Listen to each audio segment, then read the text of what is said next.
Well, now, greetings and salutations to you all once again. It is I, the Ravenous Spectre, and as you can see below what we are unboxing today, it is the limited edition of Front Mission First, which actually is just Front Mission on the PS1. But this was a series that I had never got a chance to really get into, especially given the fact that it was on the PlayStation 1, and obviously I love the JRPGs on the PS1, and it's always been kind of one of my goals to try to collect a lot of them. And lo and behold, I think the first one is kind of up there in price, but I kind of wanted more of a modern remake on it, so obviously I ended up getting this one. Got it on a really good deal, and I think it was about $30 altogether. But as you can see right here, it's got a little bit of a lenticular type of cover right there, so excuse me, we'll take this out and whoop, there we go. And obviously we got the slip sleeve here, and it's the European version. As you can see down there, it seems like a few things that I've actually been ordering lately has been European for whatever reason. When you go in the bathroom, European. That's a weird joke. But anyways, yeah, so here's the little lenticular type of cover right there. And I actually rented this from Gamefly, and kind of got into it. There's pros and there's cons about it, but I've always wanted to actually have the first one, and considering the price that I got it at, it was a really good, it was a good deal. But there's not really too much to really be able to show, but we've got two art cards here. I've always liked art cards in games just for the simple fact of them just being art. But at the same time, it's like, unless you're going to put them in some type of frame or something like that, it's like they'll probably just stay inside the case.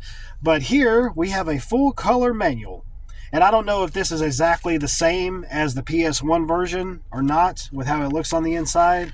I've actually kind of wanted to look into that. Here we got some character bios, and the gameplay itself in and of itself seems like it's kind of simple with the way that it looks and how the units move, because it's a strategy JRPG is what it is with mechs, and there's different types of pieces that you can swap in and out to make your mech stronger or faster, or grenade launchers or machine guns or rifles or shotguns or what have you on your vehicle. Well, technically, yeah, I guess a mech is a vehicle, but you can put that stuff on there and be able to level it up and go throughout the story. And people have actually said that the story was actually good in this, and especially I think in the second one and the third one. But the second one, they have a physical version of that out too, I believe. But obviously, I'm going to wait for that to drop in price. But folks have said that the second one is a lot better than the first one is. I mean, obviously, the first one is kind of like the blueprint, I guess you could say, of the series of how it got started. But I've got Front Mission 4 on PS2, which I had barely put any time into that one. And obviously, I have the first one of the remake now. So definitely want to give the second one and the third one a shot if they ever plan on releasing the third one, which I think that they will, given how Square Enix has been lately when it comes to remasters and remakes.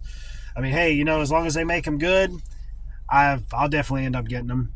So anyways, yeah, but that is Front Mission First, the limited edition. Actually, there's a much more limited edition of this, like a big box version that's got other stuff in it, but I ain't going to be paying for that. I ended up getting this at a really good price, and I love the cover alone and the slip sleeve and the lenticular cover and all that. So, yeah, great stuff. But I definitely will be streaming it at some point off and on and be getting into it. But anyways, I will go ahead and end this like I always do. Later taters.